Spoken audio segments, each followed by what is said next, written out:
Kendrick Lamar is here for a very specific purpose. I watched the Super Bowl halftime. If you didn't watch the show, what are you doing? But after I watched the halftime show, I instantly was curious about what makes Kendrick Lamar Kendrick Lamar. Because if you did see the show, there are a lot of different opinions. And that's very clear when we look at Kendrick's chart because he is here to shake things up. And today I want to go deeper into his astrology chart. This is a continuation of the article that I've written on Substack. If you want to read it, I will link it below, or maybe you are watching this through the link in the newsletter. But let's get into it. I was eager to find out what his chart had to say about him, especially after watching the halftime show. I have listened to his music before that. He is one of the artists that when I listen to his music, you can, I don't know if you guys can feel this too when you listen to music, but you can feel when it's coming from a place of lived experience and depth and authenticity rather than, like when some people sing songs that they haven't written themselves or stay on the surface and they kind of fear like going a little bit deeper. I can feel with Kendrick Lamar's music that it is definitely from a place of lived experience, of depth, of the bravery to travel to the underworld and to come and bring all of it to light. Let's talk about why that is. The first thing I saw when I looked at this was Uranus opposite his Gemini sun. So, this right off the bat, before we even get into the big three or anything else, this right off the bat was just like, bam, this explains the Super Bowl halftime show. Because Uranus and Sagittarius, it's like shaking up our belief systems. It's really like things are not as it seems. It's like Uranus is the planet of shock, of change, of a little bit of chaos and anxiety. Sagittarius is the storyteller. It is our belief systems. It is, and with Uranus, it's like more of a generational planet. So when we look at it, it's in the third house of communication. He uses his words to shake up our belief systems, and it opposes his identity, his life force energy, which is in Gemini. It's like he is the wordsmith. He is here to use his words to change the story. Ninth house, it's the storyteller, it's the student becomes the teacher vibe. Um, it just makes so much sense. And then if we break down his big three, we kind of touched on it already. Gemini Sun in the ninth house. This is that storyteller energy. It's the one who uses their words to project a message. And I know oftentimes we think of the sign of Gemini as very like surface level. Especially when we think of like maybe some of our friends or people in our lives, we just see, and Gemini is one of those like most hated signs for some reason.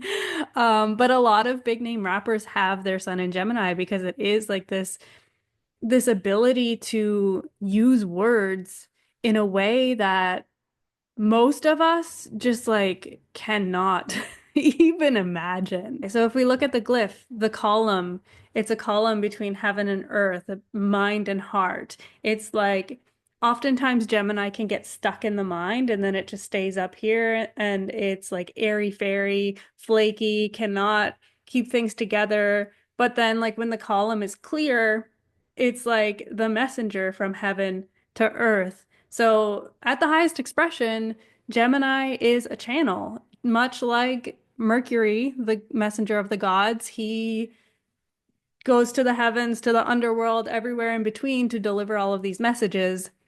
And that's the highest expression of Gemini because Gemini is also ruled by Mercury. Kendrick Lamar is not your regular, not your regular old Gemini sun. He's not your regular Gemini sun. He actually has Chiron, which is the wounded healer, that archetype, and it is conjunct his life force energy. So when I first saw this, I I was like, okay, I wonder if he had trouble communicating or if there's a wound around his communication, which is really hard to even consider, seeing like how successful he is by using his words. Like that's his literal job, and it's what brought him to fame. But when we think of Chiron, the wounded healer, it's often like a deep wound. And in Gemini, eighth house, ninth house, it's like communication. I was wondering if he had some sort of issue with communication, and I did a little search and found out that he actually had a stutter when he was younger. That went all the way into high school. He also had some difficulty pronouncing some words. But Chiron, the wounded healer, it's like, okay, we start with this wound. Oftentimes when it is conjunct the sun, we become aware of this wound, and then throughout our lives we're like working to build the tools to not necessarily heal it, because I'm not sure that's possible. I also have this in my chart, so I'm speaking from a bit of experience. It's not in Gemini, it's not in the same place as Kendrick Lamar, but um there is this sense of like getting to know the wound, getting to understand the wound, getting to develop the tools to make it easier to live with.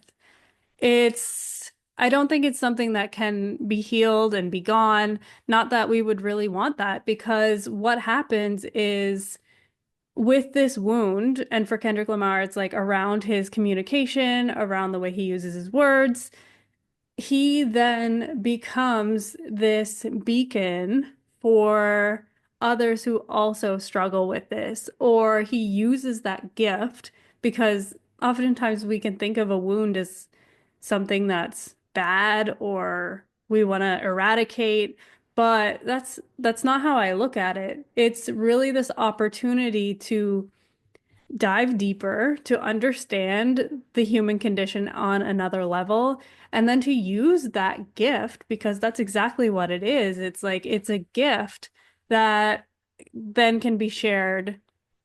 With Kendrick Lamar's situation, it's definitely on a very large scale. So he uses his music, he uses his words to really heal and to send a message.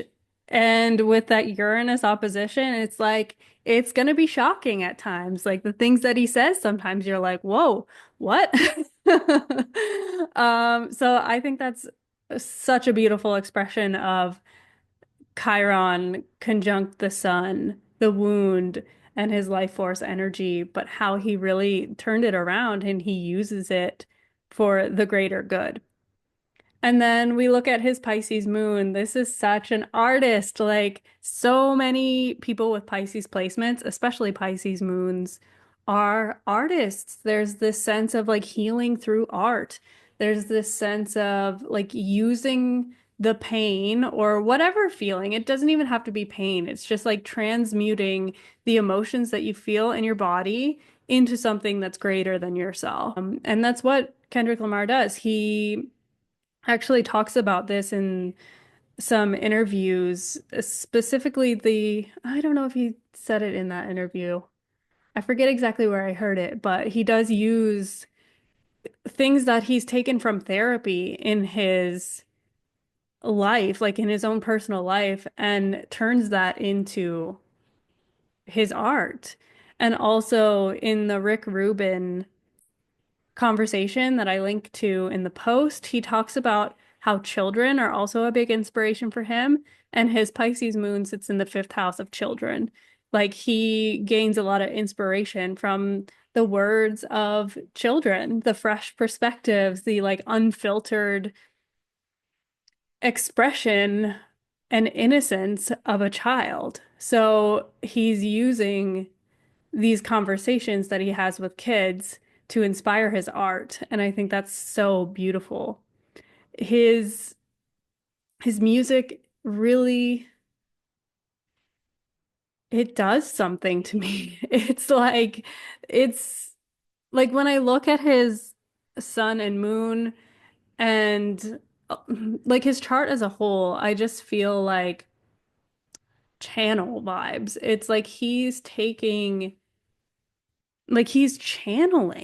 He uses his emotional body so beautifully. He even talks about, and it's interesting too, because he has Mars and Mercury in Cancer, and his midheaven is also in Cancer. And he talks about using his emotions or like reconnecting to the emotion that he first felt when he had an idea for a song. And he like taps back into that emotion. He has a lot of water in his chart. He has like the Cancer, he has Pisces, he has Pluto and Scorpio, which if you're part of the Pluto and Scorpio generation, we're kind of here to like unearth these truths or like make people look at the things that we've been wanting to shove under the rug for way too long. So there's this emotional connection, emotional maturity in his case. Like he's done a lot of work to be able to sit with those parts of him that a lot of people would be too scared to approach. And he's also a Libra rising. So if we keep going with the big three, he's the peacemaker. He wants harmony. He wants justice. He talks about like there is this balance, and he's so great with people. Like watching his interviews and things like that, he's just like such a communicator with that air too. Like he's got a lot of air, he's got a lot of water. So he's a like emotional, mature communicator, and we really see that in his chart and in his life. I thought it was really interesting that his big three were all signs of duality, especially because of his Pulitzer Prize winning album, Damn. It's like the whole concept of that album is duality. And it's really, I will literally fight.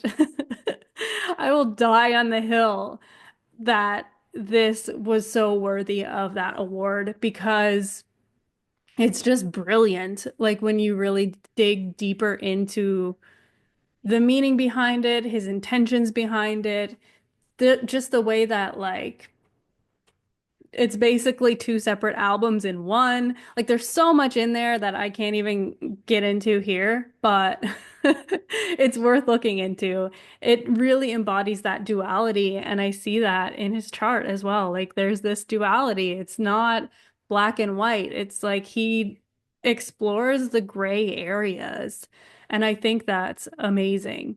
And then also the finger of God, which is a yod. And if you don't know what a yod is, it basically translates to the finger of God, the hand of God. People with yods in their chart usually feel as though they've come to this lifetime with a specific purpose. It's like they know there's something under there. It's like I came here to do something.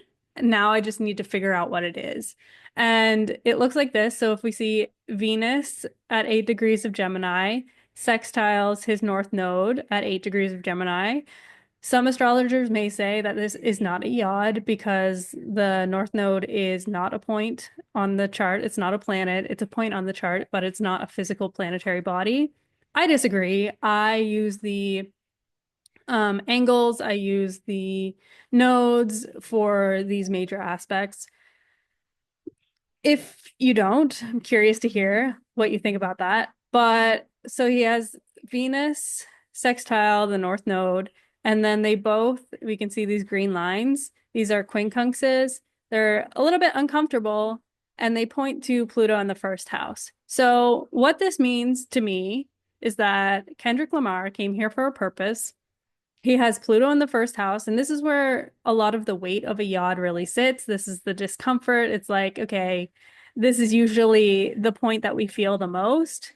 Pluto in the first house, like I would imagine that he's gone through multiple transformations. He also, like Pluto in the first house, this is, I think, where a lot of people get triggered by him because people with Pluto in the first house, we meet them. Like he's a Libra rising.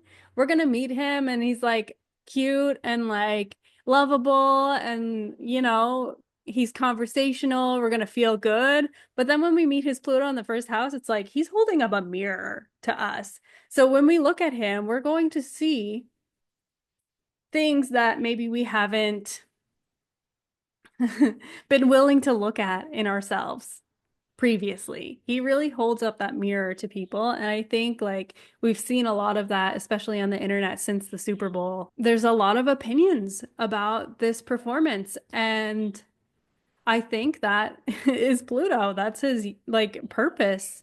Essentially, that's what he came here to do. He came here to make people feel a little bit uncomfortable by being himself, the first house, by expressing what he believes in, Venus and Gemini, and also having the courage to like fight for what he believes in, like the North Node in Aries. He is really here to just like put it all on the table.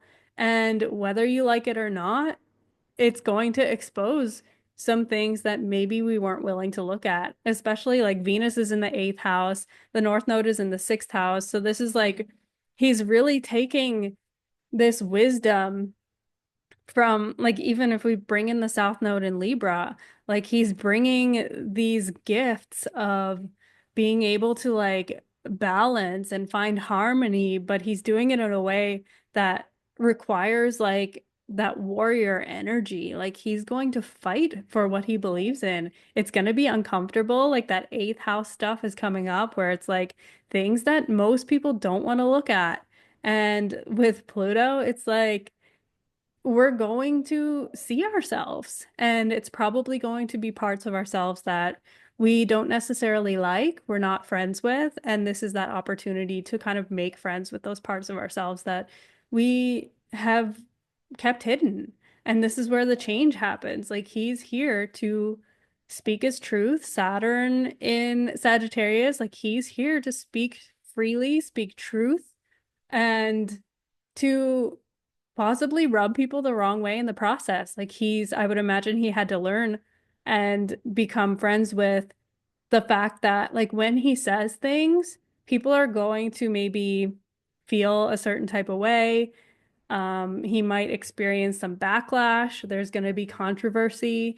It's like Sagittarian blunt honesty doesn't always like it isn't always received in the best way because it's like direct, it's like straight to your face. And it's interesting too, like when we look at his current transits, this yod is being lit up. Jupiter just passed over, I guess it's been dancing around Venus in Gemini. He also has Mars dancing over, like he's experiencing his Mars return, and it's dancing over the midheaven, his Mercury. So he's having a career moment. Like the top of his chart, that career, the public image of him is in like the spotlight, and there's a lot of energy up here with Mars activating, and it's been spending a lot of time around here. Like Mars has been around here for quite a while already. So we're really feeling that. We're seeing that with his new album and the Grammy wins, the halftime show. There's just like, he's definitely having a moment. And then, like with Jupiter activating that yacht, he also did go through his nodal return in the last couple of years. So, like, there's a lot. Oh, and his progressed moon is up here as well. It's not on the chart, but he's in his Cancer progressed moon in the 10th house. And he's also experiencing his Saturn square. So this life lesson of speaking blunt honesty is up for review again. And he is kind of like, it's a karmic time where we're either rewarded or we've got to review where we're at with that. I think we saw that pretty clearly on Sunday. And also, Saturn conjunct his moon. So I would imagine there's this emotional maturity that he's going through, maybe a little bit of a restriction. I wonder, now obviously I wish I could talk to him about this because I don't know how he's feeling, but I wonder because like he is pretty private. He's one of those figures in pop culture that isn't like loud and out there with his personal life. He does his thing and then he goes with like back home with his family. So I wonder if there's some sort of feeling around like all of this spotlight energy, especially as a Pisces moon. Like Pisces moons do need solitude. They need to retreat. So I wonder like what he's feeling with all of this going on. But yeah, I think it's really, really when I looked at his chart, I was like, man, like all of this makes sense. So I probably didn't even cover everything that I wanted to cover, but those are the things that really stood out to me, especially in relation to the Super Bowl halftime. He's having a moment. I really wanted to look at his chart and I was not disappointed. Like it makes so much sense. And I'm curious to hear from you. What did you think of the halftime show? I know there's a lot of speculation, there's a lot of opinions. And if you're an astrologer or if you're learning, what did I miss in his chart? Let me know. Or what did, like, of the things I covered, is there anything else that you would add? Anything that you're like, no, I don't really feel that way. I'm really curious. I love having these conversations, and I think case studies like this are a great learning opportunity. And it also just brings a little bit more context to what's happening out there. And it was just really fun. And I hope you enjoyed it. If you do want to see more of these, I will definitely do it. If there's anyone out there that you're curious about, put it in the comments because I will make a running list of like people's charts to look at. And yeah, we'll go from there.